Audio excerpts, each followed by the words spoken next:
Human trafficking is worse now than it's ever been in the history of our world. It's a world problem. It's a U.S. problem, but it's a world problem. But what exactly is human trafficking?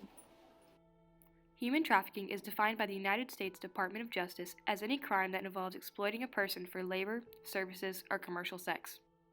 It is a growing multi-billion-dollar industry with more than 49,000 human trafficking cases reported in the last 10 years to the National Human Trafficking Hotline in the U.S. Why does human trafficking need to be discussed by our candidates? Our 2020 presidential candidates need to address the human trafficking epidemic in their campaigns so the American public can be sufficiently aware, educated, and be able to take action against this human rights issue. Human trafficking is a pervasive human rights issue affecting millions, no matter their gender, age, or nationality. When people think about human trafficking, they often think of the stereotypical kidnapping of a child off of the streets and selling them across international borders. However, this could not be more false. Unfortunately, it's a level of fear, but everybody, the kind of the grab and snatch type thing that I'm walking down the street and the van pulls up and they, whack me over the head and snatch me up and put me in a car, and that's human trafficking, and it's really not. Human trafficking occurs in all 50 states. It's happening in our schools, our parks, our neighborhoods, and our airports, even if we might not see it. Both sides of the political spectrum can agree that this issue needs to be addressed. People realize this is something that Republicans and Democrats can get behind. We all agree that people shouldn't be forced to work against their will. People shouldn't be forced into the sex trade against their will.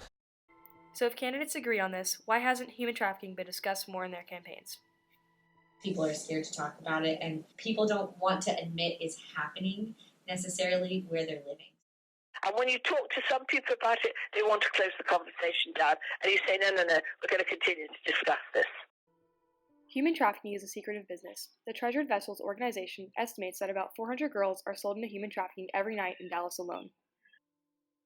Although there are currently hundreds of programs, policies, and laws that aim to address this issue, cases still go unidentified in the U.S. today.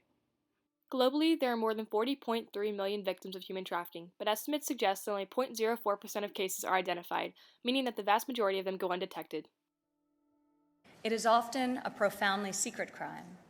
One of the greatest challenges is to merely identify those trapped in modern slavery.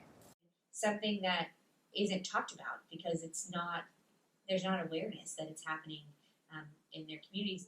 If our 2020 candidates were to speak about human trafficking and its prevention during their campaigns, it would be easier for it to be identified because of the awareness it would bring to the American public.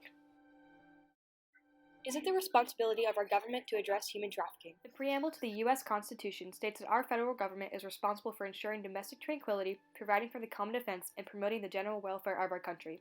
And yet, as of 2016, there are 403,000 identified cases of human trafficking in the U.S. out of the millions estimated to have taken place. But the right to pursue happiness for so many is stripped away. It's raped. It's abused. It's taken by force, fraud, or coercion. It is sold for the momentary happiness of another.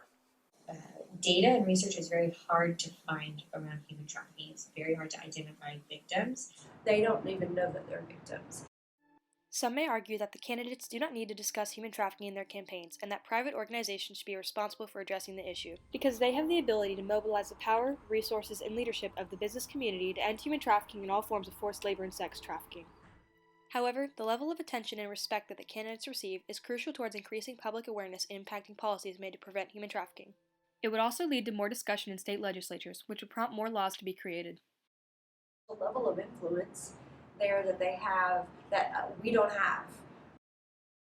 The only way that we can really end human trafficking is that all governments come together. It ought to concern every person because it is a debasement of our common humanity. It ought to concern every community. It ought to concern every nation. I'm talking about the injustice, the outrage of human trafficking, which must be called by its true name, modern slavery.